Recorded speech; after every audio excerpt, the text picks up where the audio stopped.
पार्टीले तपाईहरुलाई सहयोग नगरुन्जेलसम्म अगाडि बढ्न सकिन्छ? संस्था अथवा तपाईको संगठन चल्छ? हैन, यो हामीले आंगिक संगठन भनिसके पछाडी दुईटै एकअर्कासँग सम्बन्धित त हुने नै भए। मान्छेहरुको यो मेन्टालिटी विकास गरिएको छ। कसैले नयाँ गर्न खोज्यो भने यो पनि त्यही त हो, जति जोगी आए पनि कानै चिरेका भन्छन् हैन। त्यहाँ 11,000 मत आउँदा त जित्नेवालाले पनि 27,000 ले जितेको छ नि त। हो, जितेको छ, के भयो त? त्यो जित्नु त राम्रो कुरा हो, लोकतान्त्रिक अभ्यास हो, जित्छन्। अब जित हार त सामान्य कुरा हो। तर म चाहिँ भागवण्डा नमिलेकै कारणले अथवा कुनै पार्टीमा सहभागी नभएकै कारणले रुष्ट चाहिँ थिएन। जुन तरिकाले अरु देशमा पोलिटिकल पार्टीका लिडरहरूलाई सम्मान गरेर सेल्फी खिच्ने वातावरण छ नि, हाम्रो यहाँ त तुच्छ शब्दमा भन्नुपर्दाखेरि कार्यकर्ता अझ झोले कार्यकर्ता बाहेक अरूले राजनीतिक दलको यो मान्छे ठिक हो, योसँग चाहिँ यो मान्छे आइडल पर्सन हो भनेर उसँग सेल्फी लिने बस्ने वातावरण बन्न सकेकै छैन कि हामी त अहिले पनि हेर्नुहुन्छ भने पोलिटिकल पार्टीको नेताहरू आयो भने यो यस्तै हो, गद्दार हो, फटा हो, भ्रष्टाचारी हो, चोर हो, डाका हो भन्ने परिपाटी हाम्रो समाजमा स्पष्ट छ, हामीले देखिरहेका छौँ। त्यसकारणले गर्दा यो चिजहरूलाई चिर्नको लागि यस्ता खालका तपाईहरु जस्तो जुझारु युवाले केही न केही परिवर्तन गर्न सकिन्छ कि भन्ने आधार कहिलेकाहीँ देखिन्छ, झुल्किन्छ। तर अलिकति पछि, 1 महिनापछि, 2 वर्षपछि, अर्को चुनावपछि फेरि निस्तेज भएर जान्छ कि? मलाई मेरो मनमा सबभन्दा बढी खड्किने भनेको तपाईले अहिले प्रश्न, यो जो प्रसङ्ग निकाल्नुभयो, यो प्रसङ्ग मलाई एकदमै धेरै खड्किने गर्छ हैन।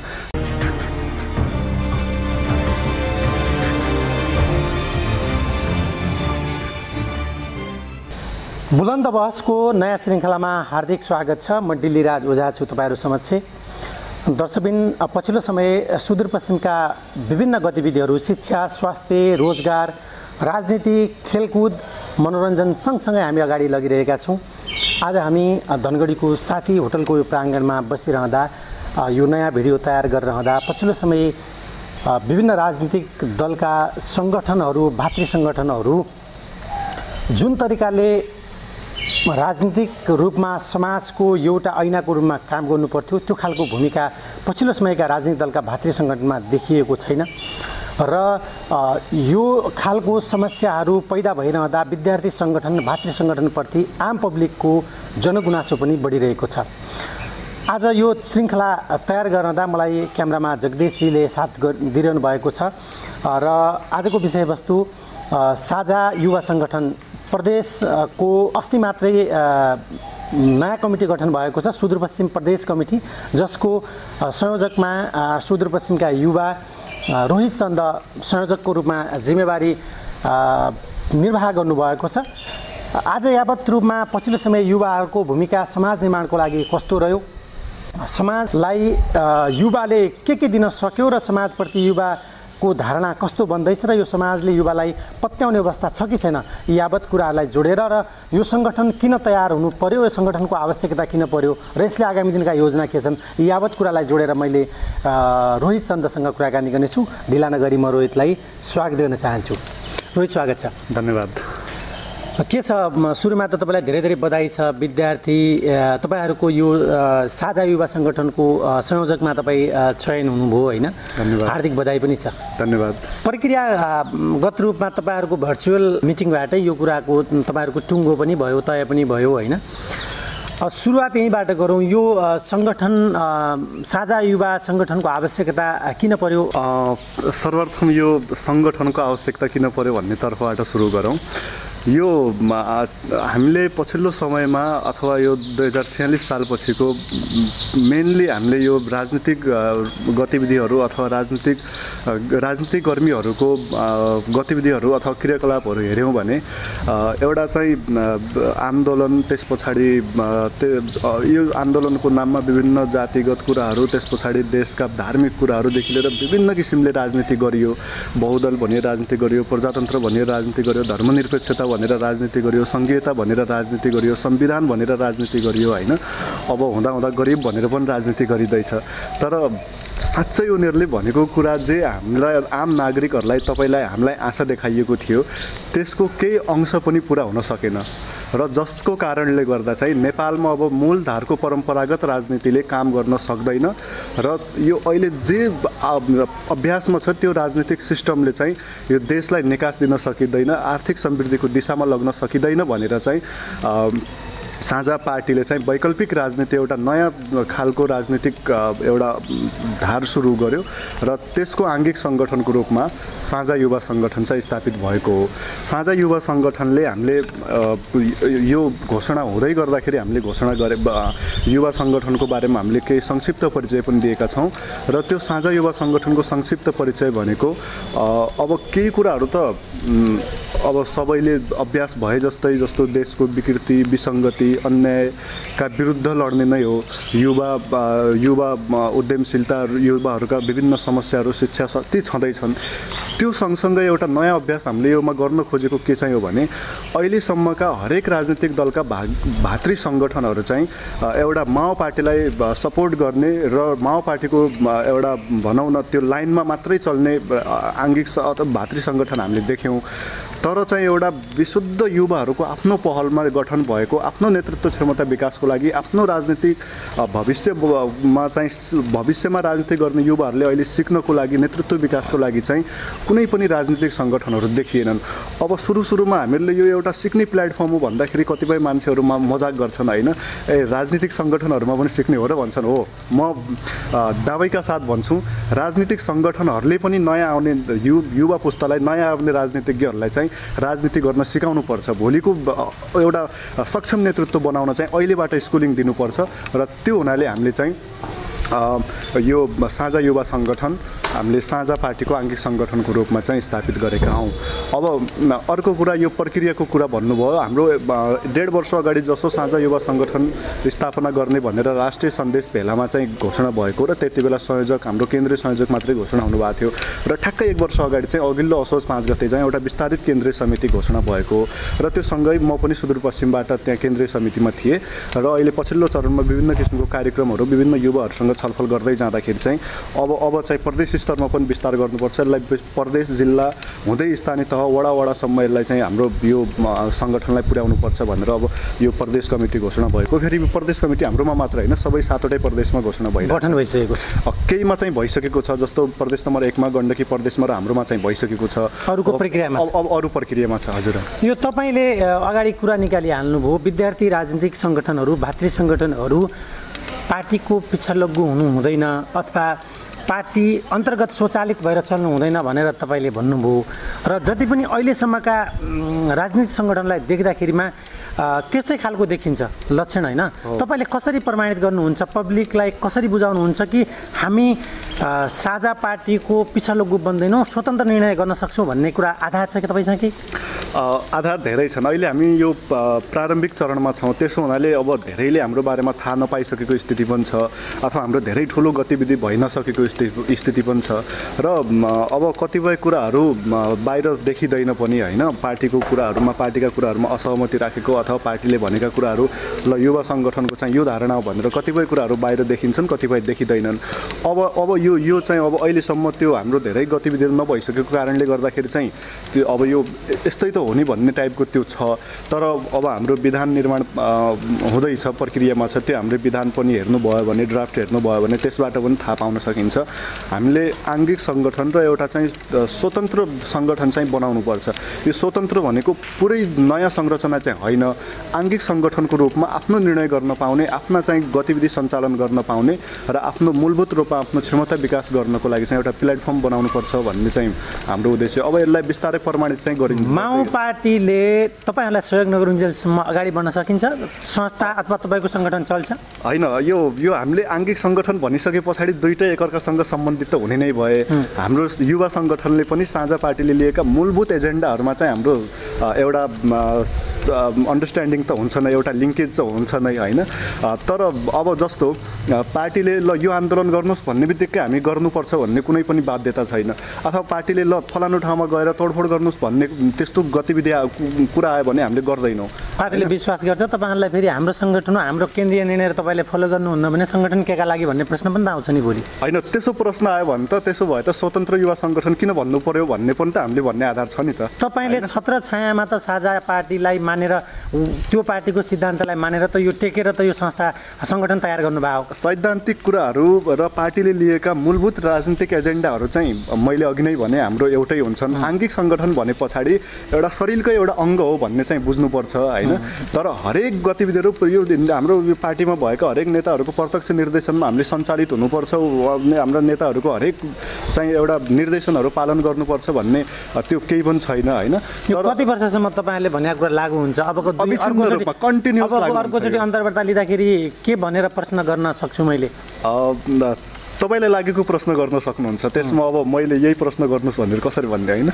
तपाईँले मैले भने बुझ्नु भने जस्तो पछिल्लो अबका 2 वर्षपछि 1.5 वर्षपछि तपाईँले यसरी नै अन्तर्वार्ता लिन हामीले थाल्नुभयो भने तपाईँ विलय अथवा पार्टीगत हिसाबमा पार्टीका केन्द्रीय संयोजकले अथवा त्यो पछिका उपसंयोजकले जे भन्यो त्यो मान्ने बनिसक्या हुनुपर्छ तपाईँ लाग्छ मलाई। योभन्दा अगाडिका पनि सङ्गठनहरू जति पनि भन्छन् हामी हाम्रो पार्टीको लागि स्वतन्त्र पार्टीभन्दा फरक छौँ, पार्टीले भनेका गलत विचारलाई हामी मान्दैनौँ भन्ने कुरा गर्नुहुन्छ, अन्त्यमा जे पार्टीले भन्छ खुरुखुरु मान्नुहुन्छ कि होइन? मैले चाहिँ सुनेको छैन है। साझा युवा सङ्गठनमा लागेका नेताहरूको जतिको स्वाभिमानी भएर यतिको चाहिँ एउटा स्वतन्त्र भएर यति सशक्त ढङ्गले आवाज दिएको मैले कुनै पनि यो सङ्गठनको नेताहरूको त्यसरी आवाज सुनेको छैन। कम्तीमा पनि उहाँहरूले चाहिँ हाम्रो नेताहरूको चाहिँ निर्देशन हामी मान्छौँ भन्ने खालका घुमाइ फिराइ त्यो अभिव्यक्ति दिएको हामीले सुनेका छौँ होइन। त्यो तपाईँले पनि सुन्नु भएको छ। तर अझ त्यो अब यो विश्वास गर्ने कुरा हो, प्रारम्भिक चरणमा भएको हुनाले तपाईँ 2 वर्ष पछाडि 4 वर्ष पछाडि हेर्नुहोला। अहिले हामी त साझा युवा सङ्गठनको एउटा संस्थापक सदस्यहरू हो। मलाई एउटा अर्को कुरा जस्तो के पनि मैले राम्रोसँग बुझिरहेको छु भने अहिले हामी संस्थापक सदस्य भएको नाताले चाहिँ हामीले गरेका गतिविधिहरू हामीले बोलेका कुराहरूले चाहिँ आगामी धेरै वर्षको एउटा युवा सङ्गठनको रोडम्याप तयार हुनेवाला छ। त्यसो हुनाले हामी यसमा चाहिँ जिम्मेवार चाहिँ छौँ। अब सुरुमै चाहिँ बोलेकै हो कुरा आधार हुने। तर म एउटा तपाईँलाई ढुक्क विश्वास दिलाउन चाहन्छु, तपाईँ 2 वर्षपछि 5 वर्षपछि फेरि यसरी नै कुराकानी गरौँला अनि हाम्रो गतिविधि र कति चाहिँ पार्टीको झोले बनेको छ अथवा कति चाहिँ फेरि यो पार्टीको निर्देशन मान्नु भनेको झोले बन्नु पनि होइन। फेरि पार्टीका केही कुराहरू हुन्छन् जो चाहिँ हामीले मान्नुपर्छ, सबै अरू पार्टीकोले पनि मान्नुपर्छ आफ्नो माओ पार्टीले भनेको कुरा। तर यसको मतलब यो होइन कि पार्टीले चाहिँ ल आन्दोलन गर्नुहोस् भन्ने बित्तिकै आन्दोलन गरिदिने, ढुङ्गा हान्नुहोस् भन्ने बित्तिकै ढुङ्गा हानिदिने, तोडफोड गर्नुहोस् भन्ने बित्तिकै तोडफोड गर्ने, त्यो पो नगर्ने भनेको हो त होइन। अरू राजनीतिक दलका भातृ सङ्गठनभन्दा साझा युवा सङ्गठन कसरी फरक छ? हामीले पहिलो कुरा हामीले के भनेका छौँ भने यो एउटा भोलिको देशलाई चाहिने नेतृत्व उत्पादन गर्ने एउटा प्लेटफर्म हो। सबभन्दा पहिलो हाम्रो फरक यहाँनिर छ होइन। दोस्रो कुरा यो साझा युवा सङ्गठन र अरू सङ्गठनहरू बिचको अर्को फरक भनेको हामीले साँच्चै युवाहरूलाई चाहिँ एउटा भनौँ न अपर्च्युनिटी दिएको छ यसमा। त्यो कसरी दिएको छ भने म तपाईँलाई सामान्य उदाहरण दिन्छु।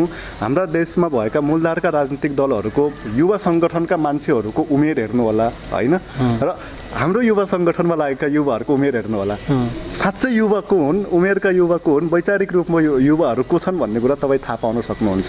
दोस्रो कुरा र अब तेस्रो कुरा यो अब हाम्रा गतिविधिको कुरा हो। गतिविधिहरू अझ बिस्तारै हेर्दै जानु होला, तपाईँ पनि मूल्याङ्कन गर्दै जानु होला, हामीलाई बारम्बार गल्ती भएको ठाउँमा प्रश्न गरिदिनु होला र त्यो भयो भने हामी चाहिँ कहीँनिर गल्ती हुँदै गर्दाखेरि फेरि सच्याउने मौका चाहिँ पाउँछौँ। अहिले मैले यति नै भने, अझ थप कुराहरू म अथवा हाम्रो युवा सङ्गठनले चाहिँ आफ्नो व्यवहारले, आफ्ना क्रियाकलापले, आफ्ना गतिविधिले चाहिँ आवाज दिनेछ, आफ्ना सन्देशहरू दिनेछ।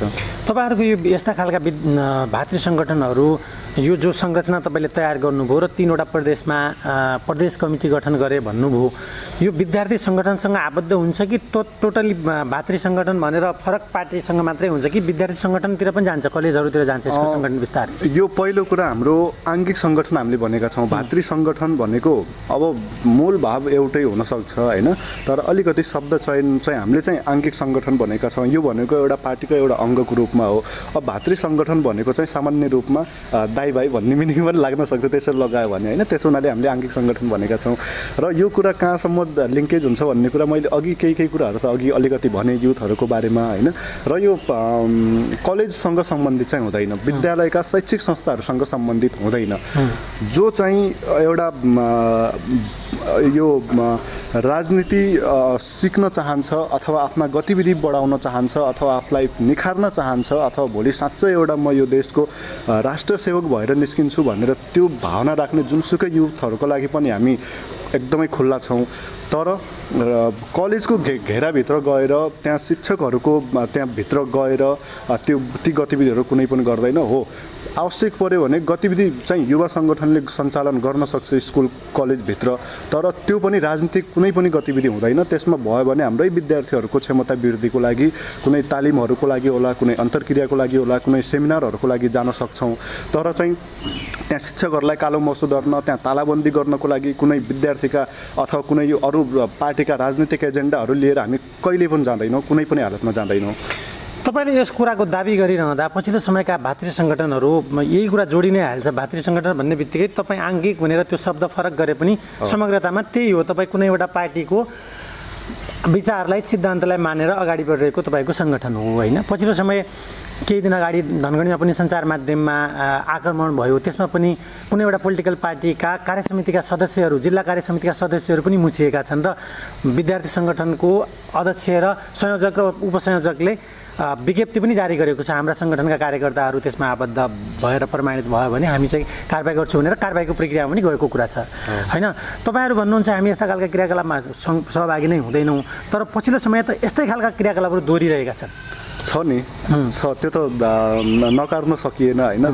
दोहोरिरहेछ, बारम्बार गतिविधि भइरहेछन्, देखिरहेछौँ, हामी पनि सुनिरहेछौँ होइन।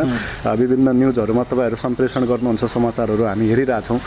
तर त्यही भएर मैले एउटा के भन्यो भने यो कहिलेकाहीँ कस्तो हुने रहेछ भने आम रूपमा एउटा जुन एउटा वातावरण सिर्जना गरिएको छ, जुन एउटा चाहिँ मान्छेहरूको त्यो मेन्टालिटी विकास गरिएको छ, कसैले नयाँ गर्न खोज्यो भने यो पनि त्यही त हो, जति जोगी आए पनि कानै चिरेका भन्छन् होइन।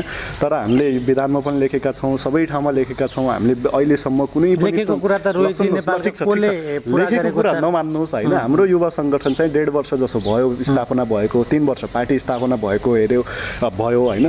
देशभरिको कुनै पनि ठाउँमा हामीले पार्टीको कार्यक्रम गर्दाखेरि यो के भन्छ सडक जाम गरेको, बन्द हडताल गरेको, चाहिँ त्यहाँ यात्रुहरूलाई आवागमन रोकेको कहीँ पनि देखाउनुहोस्, म चुनौती दिन्छु खुल्ला रूपमा जति पनि हेर्नुहुन्छ होइन। बरु हामीले त के गरेका छौँ भने सडक कार्यक्रम गर्दाखेरि चाहिँ ट्राफिकहरूलाई चाहिँ सहयोग गरेर त्यहाँ सडक आवागमनलाई चाहिँ हामीले व्यवस्थित गरिदिएका छौँ। सुरुवाती चरणमा हुनुहुन्छ नि त, त्यो त प्रक्रिया पुग्ला। अब तपाईँ अरू पार्टीकै जस्तै ठिक छ, ल हामी सुरुवाती चरणमा ल कुनै पनि अरू राजनीतिक दल देखाउनुहोस् न सुरुवाती चरणमा पनि यसरी सहृदयका साथ काम गरेको। त तपाईँ हामी जन्मिनुभन्दा अगाडि नै स्थापना भइसकेका थिए, उहाँहरूको त संस्कारै एउटा बसिसकेको छ। त्यो संस्कार तोड्नको लागि हो यही कुरा ल सुन्नुहोस् है। त्यसो भए उहाँहरूले त्यो संस्कार पाउनुभयो र अहिले पनि त्यही गतिविधि गर्नुहुन्छ। हामीले त्यो संस्कार पाएकै छैनौँ, हामी गर्दैनौँ होइन। त्यो संस्कार अनुसारको त्यही भएर मैले अघि मेन्टालिटीको कुरा गरेँ, जस्तो किसिमको मान्छेमा त्यो एउटा भरिएको छ यो भित्रमा होइन, त्यही किसिमको चाहिँ त्यो नेपालको राजनीतिक दलमा पछिल्लो समयका दबदबा रहेका पार्टीहरूलाई चिर्न तपाईँहरूले बोले जतिको सजिलो छ?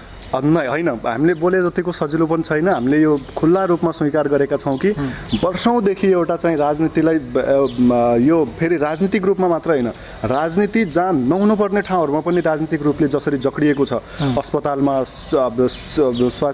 शैक्षिक संस्थाहरूमा, त्यस पछाडि तपाईँको यो न्याय दिने ठाउँहरूमा होइन, त्यस पछाडि देश निर्माण गर्ने राष्ट्र सेवक कर्मचारीहरूको त्यो भित्र जसरी राजनीतिक रूपमा उनीहरूले जकडेका छन्, त्यो चिर्न, त्यसलाई उनीहरूलाई त्यो परास्त गरेर हामीले चाहिँ अगाडि बढ्न यति सजिलो छैन। यो हामीले राम्रोसँग बुझेका छौँ। अप्ठ्यारो यात्रा छ होइन, कतिपय ठाउँमा अप्ठ्यारोहरू सिर्जना गरिँदैछ, कतिपय ठाउँमा त्यो एउटा परम्परागत राजनीतिक अभ्यासले गर्दा हामीलाई अप्ठ्यारो छन्। यो चिर्न त्यति सजिलो चाहिँ छैन।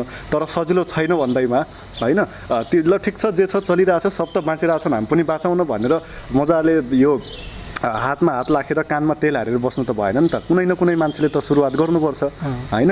हामीले सुरुवात गरेका छौँ, साझा पार्टीले सुरुवात गरेको छ, अथवा अरूले पनि सुरुवात गर्नु भएको छ भने ल आउनुहोस् होइन, अगाडि बढौँ सँगै मिलेर। अलग अलग बाटो हिँड्नुपर्ने आवश्यकता छैन। र अर्को कुरा, हामीले त खुल्ला रूपमा के पनि घोषणा गरेका छौँ भने जुन दिन आम नेपाली नागरिकहरूलाई चाहिँ अब चाहिँ मूलधारका दुईवटा पार्टी, नेपाल कम्युनिस्ट पार्टी र नेपाली कङ्ग्रेस चाहिँ सुध्रिए भन्ने आम नागरिकहरूलाई विश्वास हुन्छ, त्यो दिन चाहिँ हाम्रो पार्टी चाहिँ विघटन गरिदिन्छौँ, हामीले आवश्यकतै छैन राजनीति गर्नु भनेर हामीले खुल्ला रूपमा हाम्रो संयोजकदेखि लिएर हामीले सबैले घोषणा नै स्वार्थ भरिएका हुन्छन् त्यसो भन्ने मात्र हुन्। त्यो कसले विघटन गर्छ र योभन्दा अगाडि पनि कतिवटा वैकल्पिक पार्टीको रूपमा उदाउँछु भनेर पार्टी गठन भए, तिनीहरू विभिन्न मजदारमा जाँदै अहिले कहीँ समावित भएका छन्। कसले छोड्छ र?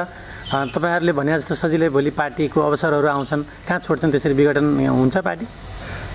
अब त्यही त ठ्याक्कै सुन्नुहोस् है, अब हामीले त्यो घोषणा गऱ्यौँ भने त उनीहरूले सुध्रिने साहस त गर्नु पर्यो नि। ल हामीलाई परीक्षा दिने मौका मिलोस् न होइन। हामीलाई पत्याउँदैन साझा पार्टीलाई त जनताले होइन किन पत्याउँदैन? नपत्याएको चाहिँ होइन। 2000 योभन्दा अगाडिको उपनिर्वाचनमा पोखराको कुरा गरौँ, तपाईँहरूको पार्टी 1.5 महिना अगाडिदेखि नै पोखराका घर घरमा पुगेको छ। तपाईँको संयोजक पार्टीको संयोजकले नमस्कार जी हजुर भनेर भोटको लागि याचना गर्नुभएको छ, माग्नु भएको छ। तर हेर्दाखेरिमा 1100 भोट पनि कटेन होइन। मान्छेले त सोचेका थिए पोखरामा खत्रै हुन्छ र साझा पार्टीको भनेका थिए होइन। चुनावको त्यस 2074 सालको चुनावपछि 2076 सालको स्टार्टिङमा पनि त्यो घटना भयो। अब आउने चुनावमा पनि अब जनताले कसरी पत्याउँछन् भन्ने आधार छ तपाईँसँग? अब यो कुनै ठाउँमा हट्यो, कुनै ठाउँमा मत आएन, कुनै ठाउँमा त्यसो त 1100 त्यहाँ मत आएको छ भने 11,000 मत आएका ठाउँ पनि त छन् नि होइन? हो कि होइन? छन् नि ठाउँहरू छन् नि हाम्रो। त्यहाँ 11,000 मत आउँदा त जित्नेवालाले पनि 27,000ले जितेको छ नि त। हो जितेको छ, के भयो त? त्यो जित्नु त राम्रो कुरा हो, लोकतान्त्रिक अभ्यास हो, जित्छन्। अब जित हार त सामान्य कुरा हो। त्यसलाई म चाहिँ धेरै ठुलो इस्यु गरौँ होइन। मैले भन्न खोजेको के हो, तपाईँहरू वैकल्पिक रूपमा हामी उदाएर चुनाव प्रक्रियामा गएर जित्छौँ र भोलि यो देशको शासन सत्तालाई परिवर्तन गर्छौँ भन्नेहरू त्यो ठाउँमा पुग्न त फलामको चिउरा चपाउनु जस्तै छ नि त भनेर कहाँ हुने हो भन्दैछु म त्यो कुरा। त्यो त म पनि स्वीकार गर्दैछु नि। यो यात्रा सजिलो छैन, कठिन यात्रा छ। हामीलाई यो थाहा पाएर नै कति ठाउँमा मैले भने नि बाधा अडचनहरू पहिल्यैबाट छन्, कति ठाउँमा बाधा अडचनहरू सिर्जना गरिएका छन्, सिर्जना गर्न खोजिँदैछन् होइन। त्यसो हुनाले यात्रा सहज चाहिँ छँदै छैन। तर यति र अर्को कुरा म तपाईँलाई जानकारी गराइहालौँ, अरू जस्तो अब कुनै न कुनै पार्टीसँग त तुलना गर्नुपर्छ नि होइन। कुनै न कुनै एउटा मूल्याङ्कन गर्ने एउटा आधार त हुनुपर्छ नि होइन। जस्तो अहिले भयो जो एकदम आफूलाई शक्तिशाली ठुलो राजनीतिक दल, हामी जे हौँ यही हो, हाम्रो देश भनेको पार्टी हो, पार्टी भनेको देश हो भन्ने नेता भनेका जनता हुन्, जनता भनेका नेता एउटै हुन्, हामीले जे भन्यो त्यही लागु हुन्छ भन्ने जो अहिले त्यो मानसिकता विकास गरेर बसेका छन् नि, हो तिनीहरू पनि 50 वर्ष पहिलेको इतिहास हेर्ने हो भने 10औं वर्षसम्म 10 जना 20 जना खुम्चिएका थिए। तर हामी 10-20 जना छैनौँ। पार्टी स्थापना भएको धेरै छोटो समयमा हामीले लाखौँ मान्छेहरूलाई जोड्न सफल भएका छौँ। सुरुवात भएको 1.5 वर्ष नपुग्दै चिराचिरा भएर कहाँ पुगिसक्यो पार्टी? त्यो त अब आउँदै गर्छन्, जाँदै गर्छन् होइन। बलियो कसरी बन्छ त? सानो पार्टीभित्रको आन्तरिक के अरे चाहिँ किचोलोलाई समाधान गर्न नसक्यो भने त भोलि तपाईँहरू बनाउनमा लाग्नुहुन्छ, भत्किँदै गर्छ, सङ्गठन कसरी विस्तार हुन्छ र ठुलो कसरी बन्छ? होइन भत्किँदै गर्छ भनेर हामीले लापरवाही चाहिँ गर्न मिल्दैन। तर जो एकपटक जोडिएको साथीहरू होइन, म त अब लाग्दैन छोडिहाल्छु भन्ने भयो भने हामीले अब खुट्टा छोएर राख्नु त भएन। जानेहरू त जाँदै गर्छन्। एकजना गएको ठाउँमा 1000 जना जोडिँदै पनि छन् होइन। त्यो त हाम्रो जस्तो पार्टीमा सदस्यता लिनेहरूको सङ्ख्या हेऱ्यौँ भने अथवा अन्य किसिमका त्यो हाम्रो गतिविधिहरूमा अहिले पछिल्लो चरणमा अरू हामीप्रति लिएको चासोहरू हेऱ्यौँ भने, मिडियाहरूमा जसरी हाम्रो उपस्थिति भइरहेछ त्यो सबै कुरा हेऱ्यौँ भने त आउने भन्दा गुणात्मक रूपमा जाने भन्दा गुणात्मक रूपमा त आउने बढी छन् नि होइन। त्यसो हुनाले अब अलिकति केही मान्छेहरू चाहिँ अलि सबै ठाउँमा चिनिएको भावनाले 1-2 जना निस्किँदै गर्दाखेरि अलि धेरै भयो कि भन्ने तपाईँलाई झट्का पनि लाग्यो? होइन, झट्का त पटक्कै लागेको छैन, मलाई त कुनै पनि झट्का लागेको छैन। तर बाहिर त्यस्तो बुझिएको छ, हो हामीले बुझाउन सकेनौँ। तपाईँ त अब भातृ सङ्गठन भनौँ न, अब आङ्किङ तपाईँले भनेकै त्यही सङ्गठनभित्र भावनाले त्यति खालको पिर डर नभए होला होइन। जो पार्टीको मूलधारमा रहेका, केन्द्रीय समितिमा रहेका, केन्द्रीय कमिटीमा रहेकाहरूलाई त ठुलो धक्का लाग्यो होला। प्रवक्ताले नै पार्टी छोडेको घोषणा गरिसकेपछि लागेन होला? हुनसक्छ, लागेको हुनसक्छ। तर हामीले कुरा गर्दाखेरि चाहिँ त्यस्तो अब एउटा यात्रा गरिरहेको मान्छे होइन, सँगै बसिरहेको मान्छे एउटा गन्तव्यमा नपुग्दै छुट्टियो भने त्यो आफैमा एउटा दुःखद कुरा चाहिँ हो होइन। तर दुःखद कुरा भयो भन्दैमा रोएर त्यो साथीले जहाँबाट छोडेको थियो त्यहीँनिर आफूले पनि रोएर बसिरहनु भएन। हामीले त अगाडि यात्रा गर्ने हो। हाम्रो त त्यहाँनिर बसिरहने, त्यहाँनिर चाहिँ त्यो मेरो त साथी गइहाल्यो, मेरो सहयात्री निस्किहाल्यो, अब त म के गरौँ कसो गरौँ भनेर त्यहाँ रुँदै बस्ने होइन नि त। हामीले त त्यो फेजलाई चिरेर अगाडि बढ्ने हो। हामी बढिरहेछौँ। त्यो दुःख त मलाई पनि लागेको छ, अरू नेताहरूलाई पनि लागेको छ। तर त्यो एउटा छ नि बाहिर हो सबै चिज सकिहाल्यो कि क्या हो गएर भन्ने किसिमको त्यो छ, त्यो चाहिँ भएको छैन। म एकदमै त्यो कुनै पनि त्यस्तो किसिमको परिस्थिति आएको छैन। तर राम्रो व्यक्ति जानु भएको छ, उहाँप्रति जो चाहिँ हाम्रो पार्टी मात्रै होइन पार्टीको बाहिर मान्छेहरूले पनि सम्मान गर्नुहुन्थ्यो, त्यो आफैमा दुःखद कुरा हो। अब यो माओवादीका कुराहरू यहीँनिर छोडौँ। तपाईँहरू विद्यार्थी कालमै हुनुहुन्छ, पढिरहनु भएको छ होइन? समाज सुधारका लागि विद्यार्थीहरूले नै भूमिका खेल्नुपर्छ, हाम्रो समाजमा सकारात्मक सन्देश फैलाउने विद्यार्थी भनेर हामी भन्छौँ। तर समाजले त विद्यार्थीहरूलाई पताइरहेको अवस्था छैन। उदण्डता, चोरी, फटाहा, डाकागिरीमा विद्यार्थीको सङ्ख्या पछिल्लो समय बढिरहेको छ। विभिन्न घटनाक्रमले त्यो कुरा देखाउँछ पनि होइन? यो कसरी सुधार्न सकिन्छ त? तपाईँहरूले केही नयाँ कार्यक्रमहरू लाउनुहुन्छ अथवा के सकिन्छ त्यस्तो खालको? यो कस्तो छ भने हाम्रो समाजमा सबै मान्छे फटाहा, चोरी, डाका मात्रै छैनन् के होइन? राम्रो मान्छेहरू पनि छन्। हाम्रो यहाँ राम्रो अभियान चलाइरहेको मान्छेहरू पनि छन्। भोको पेटहरूलाई खाना दिइरहेको नाम आउँदैन त तिमीहरूको? होइन, त्यो त अब तपाईँहरू जस्तो मान्छेहरूले ल्याइदिनु पर्यो होइन? अब फेरि तपाईँहरू जस्तो भन्नाले तपाईँ एकजनालाई भनेको होइन कि यो जसरी जो चाहिँ महत्त्वपूर्ण भूमिका नाम ल्याइदिनमा महत्त्वपूर्ण भूमिका जसको हुन्छ उहाँहरूले चाहिँ बुझिदिनु पर्यो। सानो स्तरमा भयो भने पोजिटिभिटी फैलाइदिनु पर्यो नि होइन? त्यो अब अर्को कुरा जस्तो तपाईँ पत्याउनुहुन्छ नि विद्यार्थी सङ्गठनतिर आबद्ध भएका कक्षा 10 देखि ब्याचलर पढिरहेका विद्यार्थीहरू पछिल्लो समय ड्रग्समा बढी, बलात्कारको केसमा फस्ने, चोरीमा फस्ने, एक्सिडेन्टमा बढी हुने यी कुराहरू त छन् नि। यी कुरालाई त नकार्न सक्ने अवस्था छैन नि रोहित? होइन, नकार्न त मिल्दैन। यो मैले कस्तो मात्रै भनेको हो भने गलत मात्रै छैनन्, समाजमा राम्रा मान्छेहरू पनि छन्। जस्तो गरिबको घरमा चोरी गर्ने मान्छे छन् भने तिनै गरिबलाई खाना खुवाउने मान्छे पनि त छन् होइन? सडकमा फोहोर गर्ने मान्छे छन् भने त्यही फोहोर टिप्ने मान्छेहरू पनि छन्। हाम्रै समाजका हुन् नि, हाम्रै युवाहरू साथीहरू हुन् नि। अनि त्यस हुनाले मैले त्यो पोजिटिभ पनि छ, नेगेटिभ मात्रै छैन भन्न खोजेको मात्रै हो। अब अर्को कुरा यो जस्तो तपाईँले अघिल्लो प्रश्नमा भन्नुभयो यो कसरी सकिएला भनेर।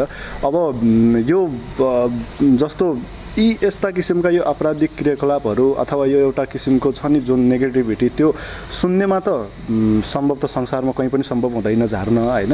तर सकेसम्म कम गर्ने हो। यसका लागि अब 2-3वटा कुराहरू चाहिँ हामीले ध्यान दिनुपर्छ जस्तो लाग्छ। एउटा कुरा चाहिँ हामी सधैँ भन्ने गर्छौँ, मैले सानो क्लासदेखि पढेको होइन, नेपालमा चाहिँ नियम कानुनहरू छन् होइन? तर ती नियम कानुनहरू पालन भएका छैनन् होइन? त्यो त हामीले लागू गर्नु पर्यो। अब जति छन् तिनलाई पनि लागू गर्नु पर्यो नियम कानुनहरूलाई, र जति छैनन् तिनलाई बनाउनु पर्यो। पहिलो कुरा नियम कानुन बनाउने एउटा तहमा भएकाहरूले नै कानुन मिचिरहेका घटनाक्रमहरू हामी सुन्छौँ, समाचारमा पढ्छौँ, व्यवहारमा देखिरहेका छौँ। अनि अब हामीले बोलेर मात्रै त योभन्दा अगाडि 50 वर्ष शासन गरिरहेका सत्तामा भइरहेकाहरूले त त्यो काम पटक्कै गरिरहेका छैनन्। नियम कानुनको धज्जी उडाइरहेका छन्, हामीले देखिरहेका छौँ। हामीले भन्ने बित्तिकै पत्याउने अवस्था त कसरी बन्छ? हामी सुधार्न सक्छौँ भन्ने प्रतिज्ञा कसरी गर्न सकिन्छ के हो समाजलाई? यसको लागि त हामीले चाल्ने एउटा ठुलो सबलाई चाहिँ देखिने गरी, सबले त्यहाँ इन्भल्भ हुने गरी, सबैको चाहिँ लाइफमा एउटा हलचल मचिने गरी एउटा ठुलै अभियान चलाउनुपर्छ होइन? हो, त्यो अभियानको हामी युवा सङ्गठन पनि तयारी गरिरहेको, हामी चुप्प लागेर बसेका। साझा युवा सङ्गठनले त्यसको नेतृत्व गर्छ? नेतृत्व गर्छ मात्र होइन, त्यो नेतृत्व गरेर सफल पनि हुन्छ।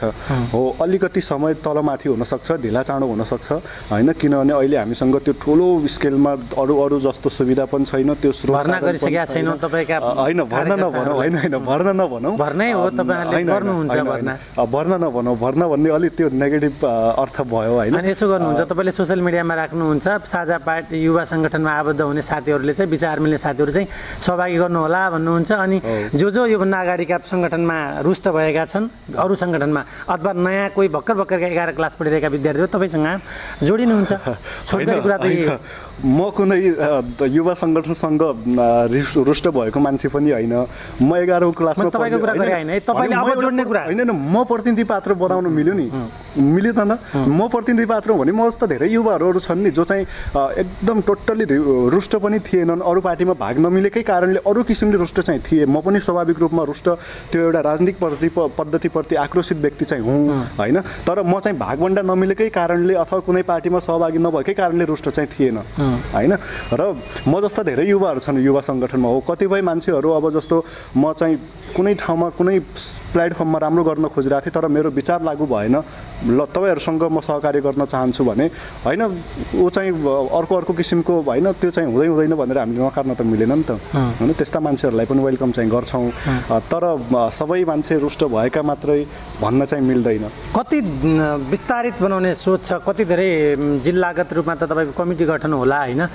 वार्षिक तपाईँको क्यालेन्डर बन्या होला, कार्ययोजना बनिराखेको होला। आगामी चुनावमा तपाईँहरूले यो साङ्गठनिक हिसाबले च्यालेन्ज गर्ने तरिकाले अगाडि बढ्न सकिन्छ? त्यो प्रयास हाम्रो छ होइन। र हो अरू ठ्याक्कै एकदम महत्त्वपूर्ण प्रश्नमा ल्याउनु भयो तपाईँले।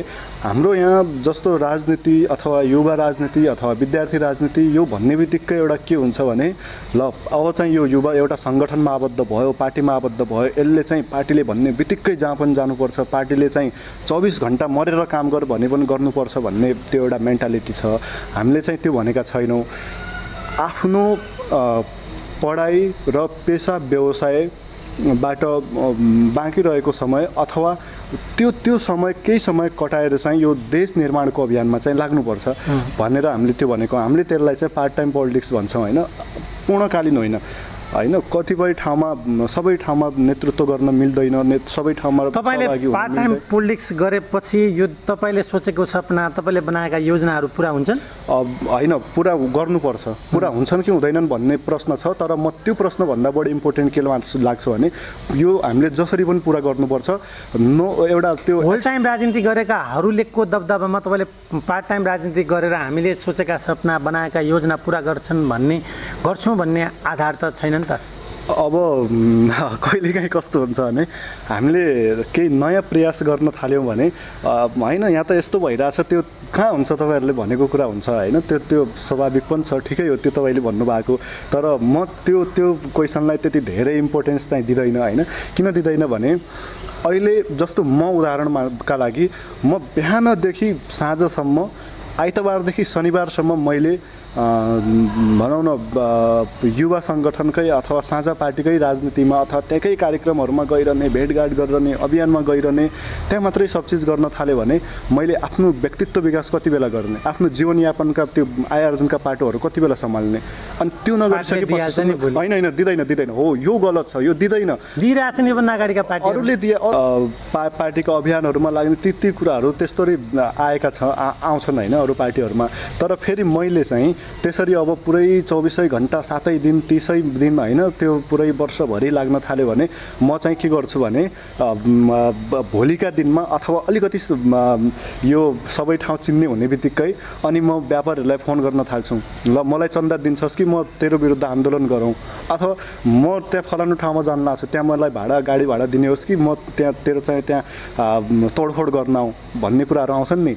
मैले आफ्नो काम गर्न थालेन भने म आफ्नो अनुभव त रहेछ तपाईँलाई पनि, सिकिरहनु भयो? होइन सिकिरा होइन, अरूबाट अनुभव त सिक्नु त पर्यो नि, सबै कुराहरू बुझ्नु पर्यो नि। सिक्नु भन्नाले आफूले व्यापारमा लागू गर्ने होइन, अरूले के गरिरहेछन् र हामीले के गर्नुपर्छ भन्ने त तुलनात्मक अध्ययन त गर्नु पर्यो नि। हो त्यसो हुनाले हामीले चाहिँ भ्रष्ट बन्नु हुँदैन, भोलि हामीले नैतिक पतन भएको नेता बन्नु हुँदैन, भोलि हामीले यो देशलाई बेच्ने लुटेरा बन्नु हुँदैन, भोलि हामीले चाहिँ मेरा मम्मी बुवाको चाहिँ पसिना के अरे त्यो खुन खाने राजनीति गर्नु हुँदैन, भोलि चाहिँ मेरा गरिब गाउँलेहरूले तिरेको करलाई चाहिँ सही सदुपयोग गर्न सक्ने एउटा सक्षम नेतृत्व बन्नुपर्छ भनेर नै पार्ट टाइम पोलिटिक्सको एउटा कन्सेप्ट हाम्रो पार्टीमा लागू भएको हो। रोहितजी, यो कुरा बोल्न त धेरै सजिलो छ, तपाईँले बडो गजबले बोलिरहनु भएको छ, म पनि दङ्ग परेर सुनिरहेको छु होइन।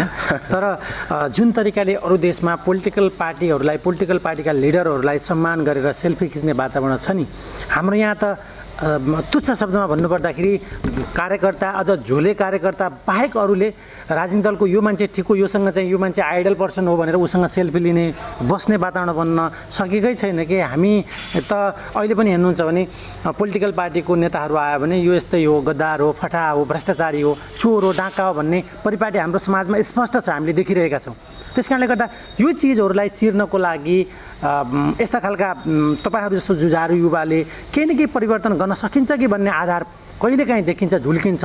तर अलिकति पछि 1 महिनापछि 2 वर्षपछि अर्को चुनावपछि फेरि निस्तेज भएर जान्छ कि। मलाई मेरो मनमा सबभन्दा बढी खड्किने भनेको तपाईँले अहिले प्रश्न यो जो प्रसङ्ग निकाल्नुभयो, यो प्रसङ्ग मलाई एकदमै धेरै खड्किने गर्छ होइन। जस्तो मेरै एजको कुनै युथले सोसल मुभमेन्ट अथवा नन पोलिटिकल्ली कुनै काम गरिरहेछ भने उसलाई समाजले हेर्ने दृष्टिकोण र म चाहिँ राजनीतिमा लागेकै कारणले मलाई हेर्ने दृष्टिकोण दुईवटा फरक छ होइन, 100% फरक छ। त्यो हुनाले अब यो सुधार्न चाहिँ अघि हामीले कुरा गऱ्यौँ गाह्रो चाहिँ हुन्छ होइन, तर यो गाह्रो हुन्छ भन्दैमा चाहिँ हामीले त्यो अब त्यस्तै रन्दिनु पनि भएन। बरु हामी त के हो भने मैले त के सोचेको हो भने एकपटक मैले चाहिँ गाली खाएर भए पनि यो राजनीतिमा यो त्यो एउटा उखान छ नि, पोखरीको फोहोर सफा गर्न पोखरीमै जानुपर्छ हो। यो राजनीतिको फोहोर सफा गर्न राजनीतिमा जानै पर्छ। राजनीति बाहिरबाट चाहिँ हामीले चाहिँ यो राजनीति गलत भयो, यो चाहिँ सकिँदैन, यी चाहिँ फटाहरू भए, गुन्डाहरू भए, डाकाहरू भए भनेर मात्रै यो नसुध्रिने रहेछ। यो अब चाहिँ हामीले यो भित्रको फोहोर खेल जसरी छ त्यो बरु एकपटक हामीले हातमा फोहोर लगाएर भए पनि, शरीरमा फोहोर लगाएर भए पनि बरु त्यो पोखरीबाट बाहिर निस्किँदै गर्दाखेरि बरु तातो पानीले नुहाउला, केही छैन, त्यसरी सफा गरौँला, बरु साबुन अलिकति बढी लगाउँला, होइन? कसले सिकायो तपाईँलाई यस्ता यस्ता कुराहरू? होइन, यो त अब पार्टीको लिडरले यस्तै बोल्नुहुन्छ र तपाईँले सुनेर यसैलाई कपी पेस्ट गर्न खोजे हो? होइन, केही कुराहरू त स्वाभाविक रूपमा एउटा आफ्नो नेताहरूको इम्प्रेसन पर्छ नै, तर त्योभन्दा बढी त एउटा के हो भने अलिकति अरू अरू अरू धेरै मान्छेहरूको विचार सुन्ने बानीले पनि हुनसक्छ यो बोल्ने बानी विकास भएको, होइन? तपाईँले यो भनेका कुराहरूलाई लागू गर्न सक्यो भने त धेरै गजब हुन्छ। अनि म त्यो छोटो प्रसङ्ग म टुङ्गाइहालेँ र त्यसो हुनाले चाहिँ अब अर्को कुरा हाम्रो यहाँ नेपालमा कस्तो पनि छ भने हामीलाई चाहिँ अरविन्द केजरीवाल जस्ता मुख्यमन्त्री चाहिन्छन्, होइन? सान्ना मारिन जस्ता 32 वर्षका प्रधानमन्त्री चाहिन्छन्, होइन? त्यस पछाडि हाम्रो यो कन्हैया कुमार जस्ता चाहिँ युथ लिडर चाहिन्छन्, होइन? त्यो कुनै जस्तो अस्ति भर्खरै गुजरातमा चाहिँ काङ्ग्रेस, इन्डियन काङ्ग्रेसलाई 25 वर्षको एउटा युथलाई चाहिँ गुजरात प्रदेशको चाहिँ अध्यक्ष बनायो। हामीलाई त्यस्ता 25 वर्षका नेता पनि चाहिन्छन्, त्यति कम उमेरका लेडिज प्रधानमन्त्री पनि चाहिन्छन्, त्यसै कल्याणकारी लोकतन्त्र, कल्याणवाद, एउटा कल्याणकारी दर्शन अवलम्बन गरेका मुख्यमन्त्री पनि चाहिन्छन्, होइन? तर तिनीहरूका फोटो सेयर पनि गर्छौँ हामी सोसियल मिडियामा, तर अचम्म मलाई के लाग्छ भने हाम्रो कतिपय युथहरूको पनि मलाई दुःख पनि लाग्छ कहिलेकाहीँ, हामी आफै त्यो बन्न चाहँदैनौँ, आफै त्यो बन्न चाहँदैन। म सकेसम्म म चाहिँ मेरो बानी कस्तो छ भने म अरू अन्तर्राष्ट्रिय घटनाक्रम पनि अलिअलि कहिलेकाहीँ हेरिन्छ, होइन? म त सकेसम्म ती अरू मेरो देशभन्दा बाहिरका नेताहरूको नाम नलिदिनु परोस् भन्ने म चाहन्छु। मेरै देशका नेताहरूको जसरी म गर्वका साथ बिपी कोइराला, मदन भण्डारी र कृष्णप्रसाद भट्टराईहरूको नाम लिन्छु, भीमसेन थापा, अमर थापाहरूको नाम लिन्छु, पृथ्वीनारायण शाहको नाम लिन्छु, त्यसरी चाहिँ समकालीन राजनीतिका युथ लिडरहरूको 22 वर्ष 25 वर्षका युथ लिडरहरूको चाहिँ नाम लिने वातावरण सिर्जना होस्, नाम लिने खालका चाहिँ लिडरहरू हाम्रो देशमा बनाउन् भन्ने म चाहन्छु, होइन? त्यो अब त्यसो हुनाले त्यो एकदमै गम्भीर कुरा छ, त्यसलाई हेरौँ, प्रयास हाम्रो जारी छ। हामी चाहिँ अभियानमा लागेका छौँ, सबैले साथ नदिँदासम्म यो केही पनि सकिँदैन। एउटा चाहिँ यो 2-4 जना लागेर उनीहरू लागेका छन्, लाग्दै गर्छन् भन्ने भयो भने अझ पनि त्यही हाम्रो फेरि त्यही गालीमा राजनीतिलाई चाहिँ गाली दिन्छौँ, तर यो सुध्रिँदैन। अब होइन, ठिक छ, एकपटक हामी गाली खाउँ, तर चाहिँ मेरोभन्दा पछि पुस्ताहरूको लागि चाहिँ यो देश बनाउनुपर्छ भन्ने एउटा भोक, एउटा यो हामीभित्र जो एउटा भन्छ नि इच्छा शक्ति छ भने लागौँ, एउटा आफ्नो आफ्नो ठाउँबाट लागौँ सबैले। म यो फेरि एउटा उदार हृदयका साथ के भन्छु भने सब मान्छेले साझा युवा सङ्गठनको, साझा पार्टीको यसमा आबद्ध भएर नै लाग्नुपर्छ भन्ने म त्यो मान्यता राख्दैन। म उदार हृदयका साथ के भन्छु भने वडामा भएको साथीहरूले वडालाई राम्रोसँग सरसफाइ गरिदिनु। सरसफाइ भनेको त्यो फोहोर सरसफाइ भनेको होइन कि त्यहाँ भएको विकृति, विसङ्गति, भ्रष्टाचारका विरुद्धमा लाग्दिनुहोस्। एउटा चाहिँ जिल्लामा भएको साथीहरूले जिल्लाबाट सुरु गरिदिनुहोस्, अरू ठाउँमा जहाँ जहाँ हुनुहुन्छ त्यहाँबाट सुरु गर्नुहोस् र मिल्छ भने एउटा प्लेटफर्ममा आउँ। यदि तपाईँहरूको त्यो विचारले अथवा तपाईँहरूले अवलम्बन गर्नुभएको सिद्धान्तले चाहिँ होइन म चाहिँ साझा युवा सङ्गठनमा आबद्ध हुँदैन भन्ने लाग्छ भने केही छैन, नलाग्नुहोस्। हामीलाई सङ्गठन ठुलो बनाउनु हो, सकेसम्म सँगै बनाऊ, एउटै प्लेटफर्ममा काम गरौँ। होइन भने देश राम्रो बनाऊ, पार्टी राम्रो बनाउनु हामी बनाइहालौँला, केही छैन। 20 वर्ष 30 वर्ष लाग्ला, त्यो ठुलो कुरो होइन, तर देश राम्रो बन्नुपर्छ, देशको छवि सुध्रिनुपर्छ, देशको चाहिँ एउटा यो कीर्ति विसङ्गतिहरू विरुद्धमा चाहिँ अब कडा प्रहार चाहिँ हुनुपर्छ युवाहरूको तर्फबाट।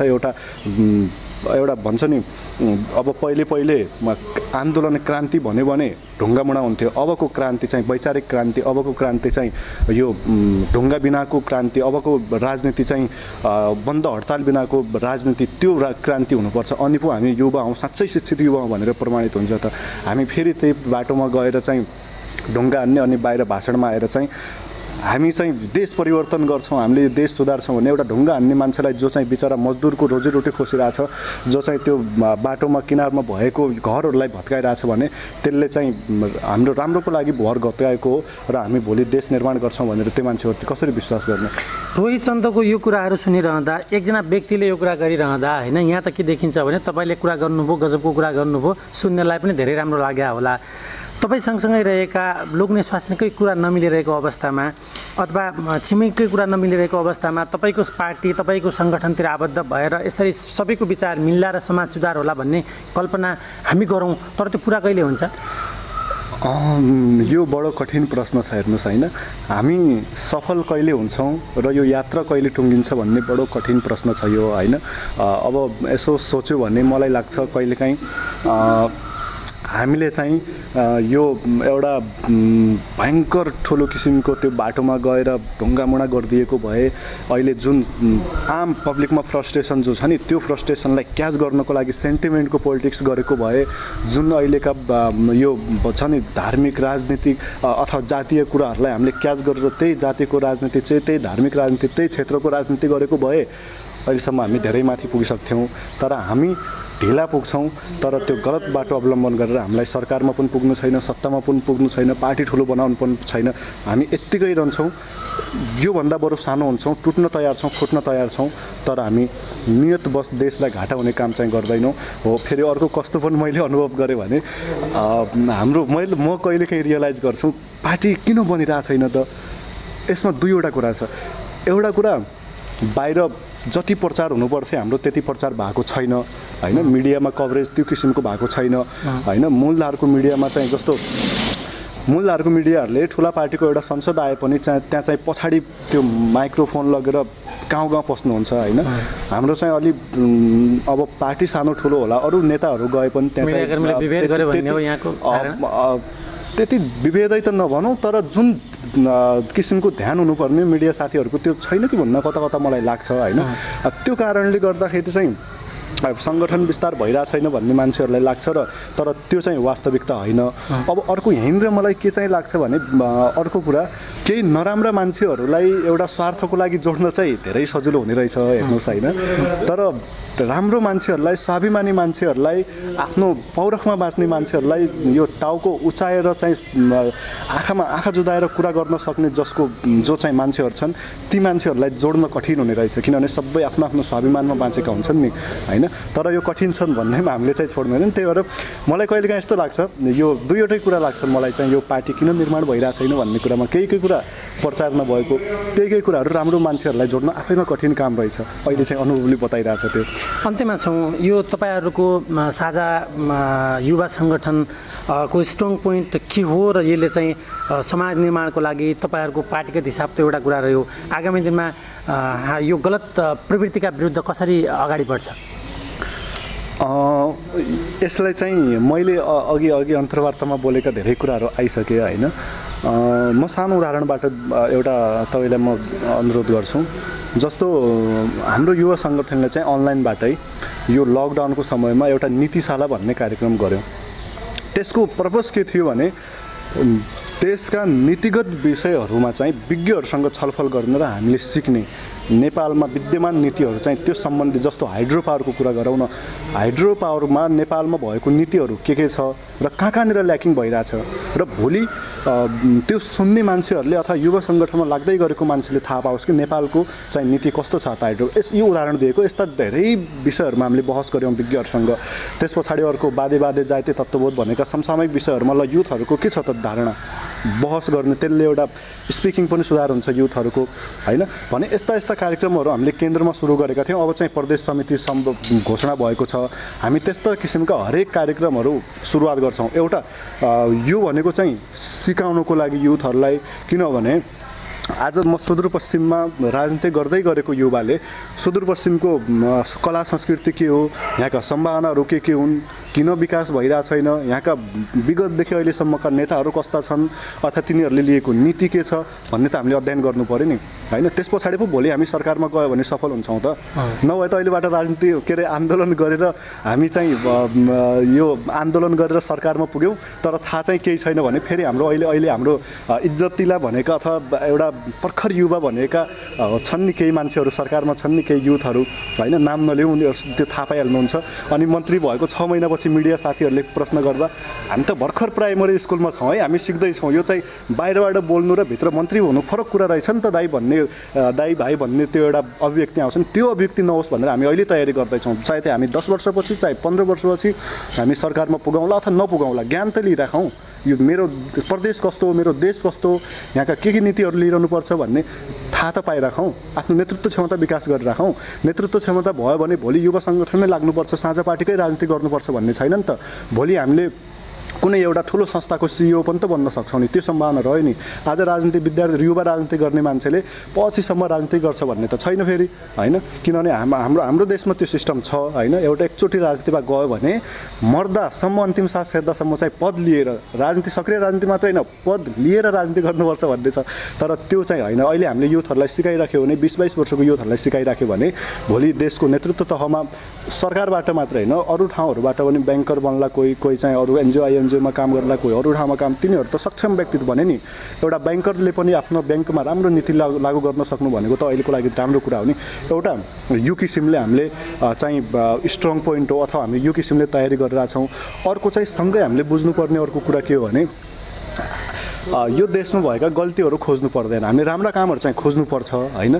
विकास निर्माण कहाँ कहाँ भइरहेछन् भनेर खोज्नुपर्छ, तर कहाँ कहाँ तोडफोड भइरहेछ, कहाँ हडताल भइरहेछ, अथवा अहिले त बन्द हडताल त्यति धेरै छैन होइन, कहाँ कहाँ चाहिँ हाम्रो यो भ्रष्टाचार भइरहेछ भनेर त छ्याप्छ्याप्ती देख्न पाइन्छ। तिनीहरूका विरुद्धमा पनि सँगसँगै बोल्ने, यी दुईवटा काम चाहिँ हामी सँगै गर्छौँ। र सम्पूर्ण साथीहरूलाई म अनुरोध गर्छौँ, मन मिल्ने विचार मिल्ने साथीहरू एक भइदिनु भयो भने हामीलाई यात्रामा अझै सहज चाहिँ हुनेछ। यो बुलन्द बहसको अर्को श्रृङ्खलामा तपाईँ जोडिएर आफ्नो कुरा राख्नुभयो र हामीलाई समय दिनुभयो, यहाँलाई धेरै धेरै धन्यवाद। हस्, धन्यवाद यो मौका दिनुभएकोमा धेरै धेरै धन्यवाद। दर्शकबिन मसँग रोहित चन्द हुनुहुन्थ्यो, साझा युवा सङ्गठनको प्रदेश संयोजक, सुदूरपश्चिम संयोजकमा केही दिन अगाडि मात्रै उहाँ चयन हुनुभएको छ। जति कुरा उहाँले भन्नुभयो र यही कुरा व्यवहारमा लागू हुन् र विद्यार्थी लगायत यहाँका युवाहरूको साझा बोलीको रूपमा जति कुरा यहाँ बोल्नुभएको छ यो कुरा कार्यान्वयन भएन भने पटक पटक फेरि तपाईँलाई त्यही प्रश्न आम युवाहरूले फेरि सोध्नेछन्। रोहितजीले यो कुरालाई फलो गर्नुहुनेछ र यो कुराको फिडब्याक लिनुहुनेछ भन्दै प्राविधिक रूपमा सहयोग गर्ने जगदीशजीलाई धन्यवाद दिँदै आगामी श्रृङ्खलामा पुनः जोडिन्छौँ। अहिलेको प्रसारणबाट म डिली राज ओझा बिदा हुन चाहन्छु। नमस्ते।